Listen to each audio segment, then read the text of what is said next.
trilha a responsabilidade fiscal.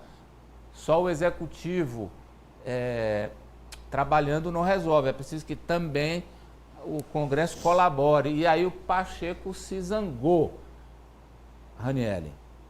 Exato, as tensões estão acirradas aqui entre os três poderes, né, Amadeu? Se a gente já acompanhava essa novela, continua com mais um capítulo quente. Dessa vez, depois que a Haddad disse que o Congresso também precisa ter responsabilidade fiscal, o presidente do Senado, Rodrigo Pacheco, que já entrou com recurso contra a decisão do ministro Cristiano Zanin, também disse que essa fala de Haddad foi desnecessária, porque o Congresso, sim, tem responsabilidade fiscal, mas isso não significa que é preciso concordar com todas as medidas do Executivo. E citou novamente, lembrou novamente as propostas que foram aprovadas pelo Congresso Nacional, como, por exemplo, a legalização, a regulamentação das apostas esportivas, offshores, arcabouço fiscal, que foram aprovados e que permitiram o governo arrecadar aí 80 bilhões de reais em 3 meses. O ministro da Fazenda, Fernando Haddad, ele vai ter um encontro hoje aqui às 17 horas com o presidente Lula e isso também deve estar na pauta. Ele criticou o Congresso, dizendo que todas as propostas, inclusive o PERSE,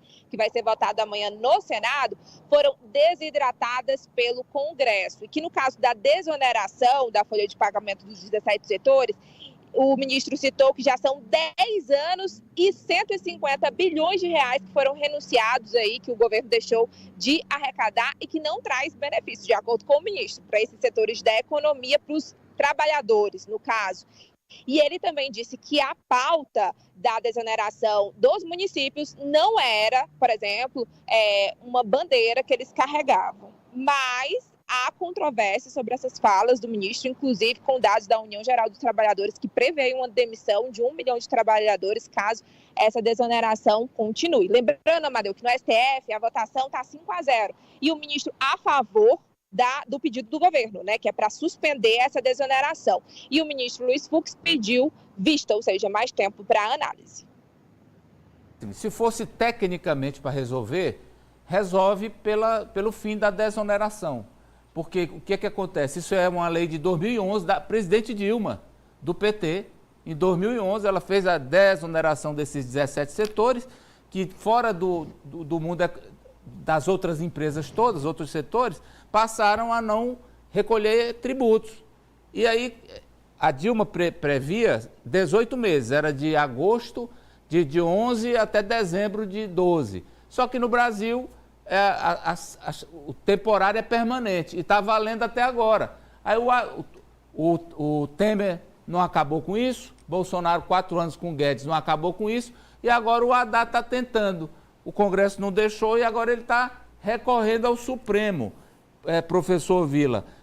Infelizmente, quer dizer, uma questão que deveria ser vista de forma técnica pelos poderes e olhando para o país, sempre vai para o choque político. Olha, diz lá o artigo 2º da Constituição que são poderes da União independentes e harmônicos entre si, o Legislativo, o Executivo e o Judiciário. Bem, nós sabemos que é peronomútil, né? Porque todo dia tem um conflito e tudo é na base do nome toques. A grande questão, e realmente o Congresso não tem respeito à responsabilidade fiscal, né? Isso todo mundo sabe, basta ver as emendas parlamentares, um absurdo que se consagrou e vai ser muito difícil voltar atrás. Ali é só um exemplo. Segundo esse, da desoneração, é um outro absurdo, criado em 2011. 13 anos depois, quais foram os resultados econômicos? Efetivamente ampliou o emprego, etc. Não, conversa fiada. A UGT falou em 1 milhão de desempregados, de onde tirou esse número? Né? Então, a grande questão é que é necessário ter receitas. As receitas são indispensáveis para as despesas que o governo tem de realizar, especialmente as despesas sociais, dos programas já bastante conhecidos sociais e os investimentos, que o que sobra para investimento no orçamento da União, depois de pagamento da dívida, que é um outro problema que ninguém toca, porque as pessoas têm medo, é impossível governar o Brasil sem rediscutir o perfil da dívida interna. Essa é uma questão mais importante de todos. E ninguém fala. Então, depois de pagar os juros da dívida, aquilo que é obrigado a pagar porque está carimbado pela Constituição, que você tem que fazer as distribuições, sobra para investimento muito pouco. E o que sobra, as emendas capturam. Então, quando você fala em acabar com esse absurdo, que foi uma decisão absurda da presidente Dilma em 2011, vale ressaltar, ela cometeu um grave erro que permanece 13 anos depois, aí tem todo esse barulho. Vamos ver como é que vai ser resolvido. Para o interesse público, certamente não. Vai chegar uma solução meio termo. É capaz que se chegue a isso. E é muito ruim para o interesse que nós precisamos, que o Brasil precisa crescer, para ter emprego, gerar emprego, renda, tudo que nós sabemos. Agora é difícil você negociar com esse Congresso, que é o pior Congresso da história republicana brasileira.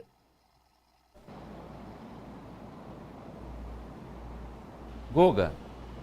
Oi, Amadeu. Então, se já é difícil negociar com o Rodrigo Pacheco, imagina com o Arthur Lira. Esse é o Congresso mais difícil de negociar, sem dúvida nenhuma. O Pacheco, que é o civilizado, que seria o menos pior, né, em comparação com o Arthur Lira, também tem batido muito de frente, não só com o governo, mas também com o STF.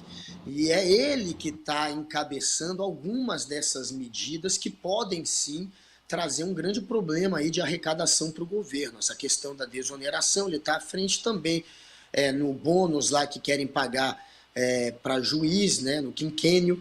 Então, é claro que ele está acusando o golpe, é claro que ele está percebendo que ele está diante de uma situação onde algumas derrotas políticas serão impostas a ele. Ele vai perder, ele não vai ganhar todas essas batalhas. E além disso, ainda vem o Haddad e esfrega na cara uma realidade, que só o governo é obrigado, de fato, a seguir a lei de responsabilidade fiscal. Lá no Congresso, eles fazem o que querem e boa parte do orçamento agora está na mão dos congressistas por conta das emendas impositivas também. E aí é óbvio que virou uma bagunça e eles não têm responsabilidade nenhuma na hora de gerir isso. Eles só querem, de fato, gastar cada vez mais no curral eleitoral dessa turma, ou conseguir esses acordos aí que vão privilegiar algumas castas da justiça, porque tem algum interesse nisso também. Então, a gente está vendo o Pacheco acusando o golpe e o governo batendo de frente com ele, pelo menos neste momento, né? Raniel, amarra para nós, porque há uma tentativa do meio termo, como disse aí o professor Vila, entre governo